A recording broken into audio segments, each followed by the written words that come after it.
চাই থকা প্ৰত্যেকগৰাকী দৰ্শকক এই মুহূৰ্তত ধন্যবাদ জ্ঞাপন কৰিছো। চৰকাৰী মাটি কাৰ? আমাৰ মাটি, আমাক মাটি লাগিবই। এই ধ্বনি দিছে এতিয়া শ শ খিৰঞ্জীয়া লোকে। যদি মন্ত্ৰীৰ পত্নীয়ে জলাশয়ৰ মাটি ল'ব পাৰে, আমি কিয় মাটি নাপাম বুলি প্ৰশ্ন কৰিছে এতিয়া চৰকাৰক। এতিয়া দেখিবলৈ পোৱা গৈছে ঘৰ বাৰী হেৰুৱাই শ শ খিলঞ্জীয়াই ৰাজপথত তীব্ৰ প্ৰতিবাদ সাব্যস্ত কৰিছে। শিলৰ সাকুত হোৱা উচ্ছেদৰ যি সকল উচ্ছেদিত লোক আছে সেই সকল লোকে এতিয়া মাটি বিচাৰি উত্তাল প্ৰতিবাদ সাব্যস্ত কৰিছে আৰু শ শ লোকে এতিয়া প্ৰশ্ন কৰিছে মন্ত্ৰীৰ পত্নীয়ে যদি জলাশয়ৰ মাটি ল'ব পাৰে তেনেহ'লে খিলঞ্জীয়া লোকে কিয় মাটি লাভ নকৰিব? সমান্তৰালভাৱে চৰকাৰী মাটি কাৰ? চৰকাৰী মাটি আমাৰ বুলি এতিয়া হুংকাৰ প্ৰদান কৰিছে শ শ খিলঞ্জীয়াই। এইবাৰ মিয়া নহয়, এইবাৰ খিলঞ্জীয়াই ৰাজপথত মাটি বিচাৰি ভূমি বিচাৰি তীব্ৰ প্ৰতিবাদ সাব্যস্ত কৰিছে। এই মুহূৰ্তত দৃশ্যাংশ আছে, দৃশ্যাংশ আপোনালোকক দেখুৱাম। এই মুহূৰ্তত সবিশেষ খবৰ গ্ৰাফিক্স প্লেটৰ সহায়ত লৈ অনাৰ চেষ্টা কৰিছো। চৰকাৰী মাটি কাৰ? আমাৰ মাটি, আমাক মাটি লাগিবই। এই শ্লোগান দিছে এতিয়া খিলঞ্জীয়াই। যদি মন্ত্ৰীৰ পত্নীয়ে জলাশয়ৰ মাটি ল'ব পাৰে, আমি কিয় মাটি ল'ব নোৱাৰো? এই প্ৰশ্ন কৰা হৈছে চৰকাৰক। শ শ খিলঞ্জীয়া লোকৰ এইবাৰ ঘৰ বাৰী ভঙাৰ পাছত তীব্ৰ প্ৰতিবাদ সাব্যস্ত কৰিছে। শিলৰ সাকু উচ্ছেদিত শীঘ্ৰেই মাটি প্ৰদানৰ দাবী এতিয়া প্ৰতিবাদকাৰীৰ। এইবাৰ মিয়া নহয়, এইবাৰ শ শ খিলঞ্জীয়াই এনেদৰে মাটি বিচাৰি তীব্ৰ প্ৰতিবাদ সাব্যস্ত কৰিছে।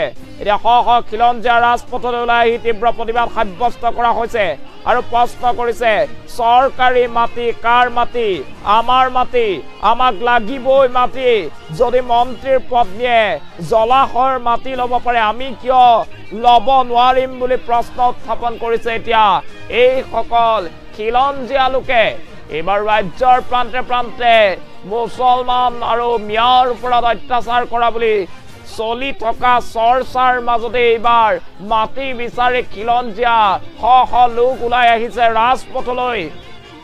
দেখিবলৈ পোৱা গৈছে শ শ লোকে তীব্ৰ প্ৰতিবাদ সাব্যস্ত কৰিছে। শ শ লোকে এতিয়া দেখিবলৈ পাইছো এনেদৰে তীব্ৰ প্ৰতিবাদ কৰিবলৈ ওলাই আহিছে আৰু শ শ লোকৰ ঘৰ বুলডোজাৰ চলাই ভাঙি পেলোৱা হৈছিল।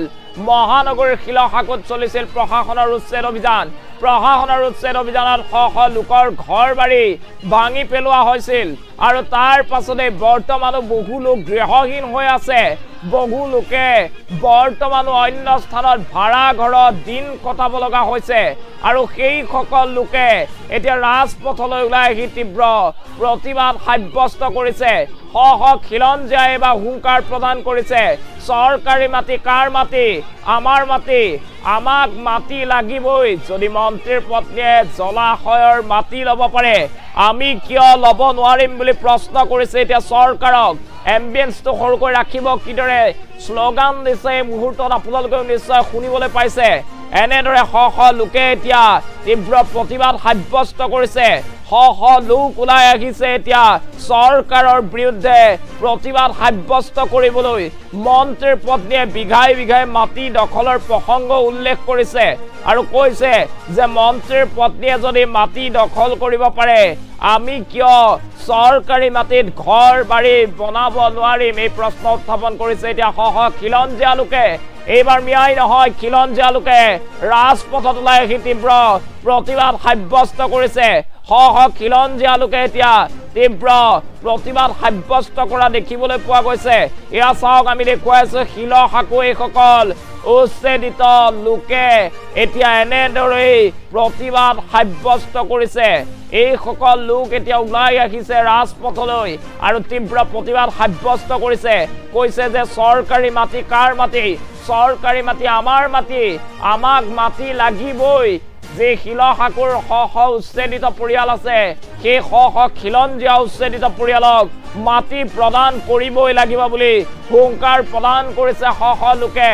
আমি দেখুৱাই আছো এয়া শ শ মহিলা ওলাই আহিছে চৰকাৰী মাটি কাৰ মাটি আমাৰ মাটি আমাক লাগিবই যদি মন্ত্ৰীৰ পত্নীয়ে জলাশয়ৰ মাটি ল'ব পাৰে আমি কিয় নোৱাৰিম এই প্ৰশ্ন উত্থাপন কৰিছে এতিয়া প্ৰতিবাদকাৰীয়ে শ খিলঞ্জীয়া লোকৰ এইবাৰ ঘৰ বাৰী ভঙাৰ পিছত তীব্ৰ প্ৰতিবাদ দেখিবলৈ পোৱা গৈছে শিলশাকু উচ্ছেদিত মাটি প্ৰদানৰ দাবীত এতিয়া তীব্ৰ প্ৰতিবাদ সাব্যস্ত কৰা হৈছে আমি দেখুৱাই আছো প্ৰতিবাদৰ দৃশ্যাংশ কেনেদৰে শ মহিলা পুৰুষ ওলাই আহি এনেদৰে হাতে হাতে প্লে কাৰ্ড লৈ তীব্ৰ প্ৰতিবাদ সাব্যস্ত কৰা হৈছে চৰকাৰৰ দয়া নাই ক্ষমা নাই নীতিৰে বিভিন্ন স্থানত যে উচ্ছেদ অভিযান চলাই আছে সেই উচ্ছেদৰ বিৰুদ্ধে এতিয়া ৰাজ্যৰ প্ৰান্তে প্ৰান্তে দেখিবলৈ পোৱা গৈছে তীব্ৰ প্ৰতিবাদ আৰু এইবাৰ শ খিলঞ্জীয়া লোক ওলাই আহিছে উচ্ছেদৰ বিৰুদ্ধে তীব্ৰ প্ৰতিবাদ সাব্যস্ত কৰিবলৈ এয়া দেখিবলৈ পাইছে মহানগৰী বা গুৱাহাটীত শ খিলঞ্জীয়াই তীব্ৰ প্ৰতিবাদ সাব্যস্ত কৰিছে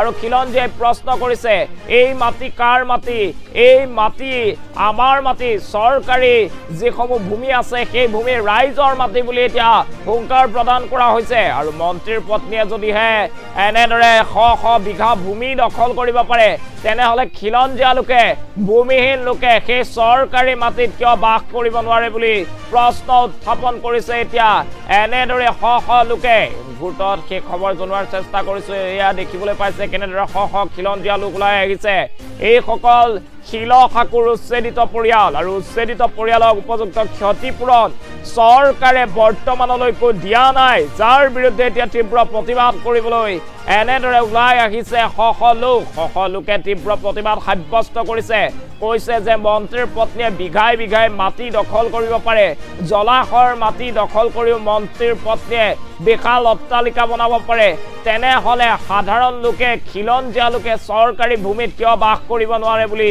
প্ৰশ্ন উত্থাপন কৰা হৈছে এই মুহূৰ্তত শিলশাকুৰ দৃশ্যাংশ আমি আপোনালোকক দেখুৱাই আছো শিলশাকুত শ লোক ওলাই আহি তীব্ৰ প্ৰতিবাদ সাব্যস্ত কৰিছে আৰু শিলশাকুৰ এইসকলে শিলশাকুৰ উচ্ছেদিত প্ৰতিটো পৰিয়ালক ভূমি প্ৰদানৰ দাবী উত্থাপন কৰিছে সমান্তৰালভাৱে দেখিবলৈ পোৱা গৈছে জলাশয়ৰ মাটি দখল কৰি মন্ত্ৰীৰ পত্নীয়ে বিঘাই বিঘাই মাটি দখল কৰিব পাৰে আৰু খিলঞ্জীয়া লোকক এনেদৰে ঘৰ বাৰী ভাঙি পেলাই প্ৰশাসনে বেয়া কাম কৰিছে বুলি উল্লেখ কৰিছে এই সকলো উচ্ছেদিতই মুহূৰ্তত দৃশ্যাংশ আমি আপোনালোকক এম্বিয়েন্সৰ সৈতে দেখুৱাৰ চেষ্টা কৰিছো মন্তব্য আছে মন্তব্যও দেখুৱাম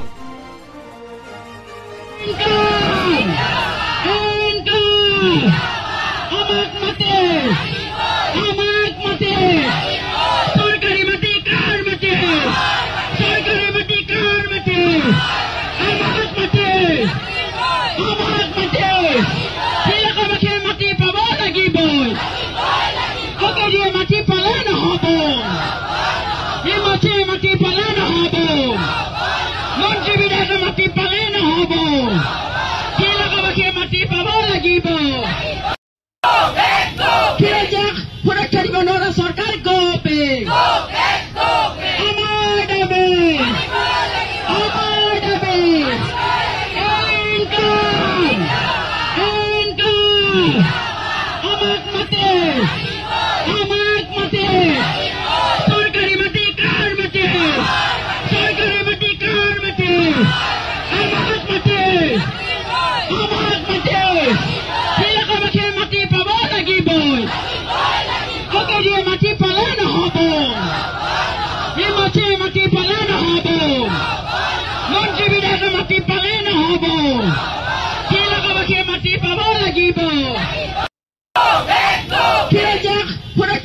सरकार गोपे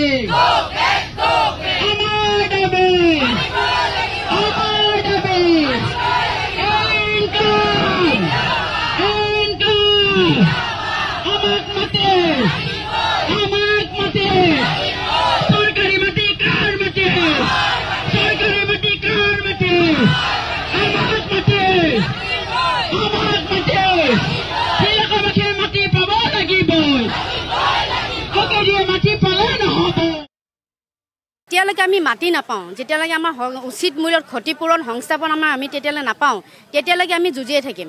আৰু এতিয়া এইটো নহয় যে অকল আমি শিলহাকু, প্ৰথমতে আমি শিলহাকুৱে তেওঁ উচ্ছেদ কৰিলে, সেই তেতিয়াৰ পৰা আজিলৈকে যিটো যুঁজি আছোঁ, এতিয়া দেখিছোঁ গোটেই অসম শদিয়াৰ পৰা ধুবুৰীলৈকে তেওঁ উচ্ছেদ কৰিছে, কিন্তু সকলোকে ক্ষতিপূৰণ আৰু সংস্থাপন দিছে। কিন্তু আমাৰ আজি শিলহাকুক কিয় দিয়া নাই তেওঁ? আৰু শিলহাকুত তেওঁ যিহেতু খিলঞ্জীয়া বুলি বাৰে বাৰে কয়, খিলঞ্জীয়াটো শব্দটোক লৈ তেওঁ ৰাজনীতিও কৰিছে। সেই খিলঞ্জীয়া আজি ইয়াত শিলহাকুৰ কোনটো মানুহ বিদেশী আছে? চবৰে মুখবোৰ আপোনালোকে চাওক, চব খিলঞ্জীয়া আছে। আজি খিলঞ্জীয়া বুলি কয়, খিলঞ্জীয়াকে কিয় বেঘৰ কৰিছে? আমাৰ খিলঞ্জীয়া মানুহখিনিৰে আমাৰ ভৰিৰ পৰা মাটি কিয় কাঢ়ি নিছে তেওঁ? আমি ক'ত থাকিম এতিয়া? আমি যিহেতু গুৱাহাটীত ইয়াতে বাস কৰোঁ, ইয়াতে থাকোঁ, ইয়াতে জন্ম আমাৰ, গতিকে এতিয়া আমি ক'ত যাম ইয়াৰ পৰা? আমিতো কোনো বিদেশী নহয়। তেওঁ বাংলাদেশী বাৰু বাংলাদেশীক পঠিয়াওক, আমাৰ ক'ব লগা নাই। আমি কি কৰিম? আমাক ব্যৱস্থা কৰি দিয়ক। তেওঁক মাটি লাগে, ঠিক আছে, তেওঁতো মাটিৰ পাগল, তেওঁ মাটিৰ মানে মানুহ ভাত খায়, তেওঁ আচলতে মাটি খায় বুলি ক'লেও ভুল নহয়। গতিকে তেওঁক মাটিয়ে লাগে, তেনেকুৱা স্থলত তেনে ঠিক আছে, তেওঁক মাটি লাগে, মাটি লওক, কিন্তু আমি ক'ত থাকিম? আমাৰ কিবা চিন্তা কৰিছে জানো? আমাৰ চিন্তা কৰক চৰকাৰে। এতিয়া যেনেকৈ হ'লেও আমাৰ মুঠতে উচিত পূৰণ দিয়ক, ক্ষতিপূৰণ দিয়ক, আৰু সংস্থাপন অতি সোনকালে দিয়ক। আৰু যদি আমাক নিদিয়ে তেওঁলোকে আৰু আমাৰ শিলহাকুতে দিয়ক লাগিলে, কাৰণ বেলেগে যদি আছে আমি কিয় থাকিব নোৱাৰোঁ? আজি জিঞ্জাৰ আছে, আজমলৰ ফাউণ্ডেশ্যন আছে, আজি আইডেল হিল ভিউ আছে, তেওঁলোকে যদি থাকে আমি কিয় নোৱাৰোঁ? একেটা মাটি আৰু সিহঁতে যদি এলটমেণ্ট পায়, আমি কিয় নাপাওঁ এলটমেণ্ট?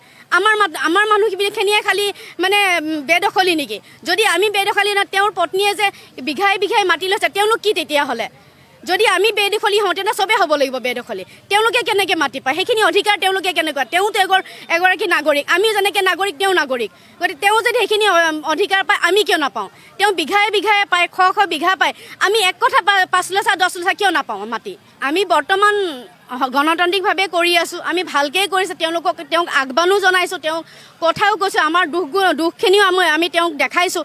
তাৰপিছতো এতিয়াও তেওঁ গা লৰা নাই। গতিকে আমি এতিয়া ইয়াৰ পৰাই হুংকাৰ দিছোঁ যে যদি এতিয়াও আমাক নাচায়, এতিয়াও যদি আমাক মাটি ঘূৰাই নিদিয়ে, তেতিয়াহ'লে আমি ৰাজপথত ওলাবলৈ বাধ্য হ'ম, আমি জংগী আন্দোলন কৰিবলৈ বাধ্য হ'ম। এতিয়া আমি মানে যেতিয়ালৈকে আমি মাটি নাপাওঁ, যেতিয়ালৈকে আমাৰ উচিত মূল্যত ক্ষতিপূৰণ সংস্থাপন আমি তেতিয়ালৈ নাপাওঁ, তেতিয়ালৈকে আমি যুঁজিয়ে থাকিম। আৰু এতিয়া এইটো নহয় যে অকল আমি শিলহাকু, প্ৰথমতে আমি শিলহাকুৱে তেওঁ উচ্ছেদ কৰিলে, সেই তেতিয়াৰ পৰা আজিলৈকে যিটো যুঁজি আছোঁ, এতিয়া দেখিছোঁ গোটেই অসম শদিয়াৰ পৰা ধুবুৰীলৈকে তেওঁ উচ্ছেদ কৰিছে, কিন্তু সকলোকে ক্ষতিপূৰণ আৰু সংস্থাপন দিছে। কিন্তু আমাৰ আজি শিলহাকুক কিয় দিয়া নাই তেওঁ? আৰু শিলহাকুত তেওঁ যিহেতু খিলঞ্জীয়া বুলি বাৰে বাৰে কয়, খিলঞ্জীয়াটো শব্দটোক লৈ তেওঁ ৰাজনীতিও কৰিছে। সেই খিলঞ্জীয়া আজি ইয়াত শিলহাকুৰ কোনটো মানুহ বিদেশী আছে? চবৰে মুখবোৰ আপোনালোকে চাওক, চব খিলঞ্জীয়া আছে। আজি খিলঞ্জীয়া বুলি কয়, খিলঞ্জীয়াকে কিয় বেঘৰ কৰিছে? আমাৰ খিলঞ্জীয়া মানুহখিনিৰে আমাৰ ভৰি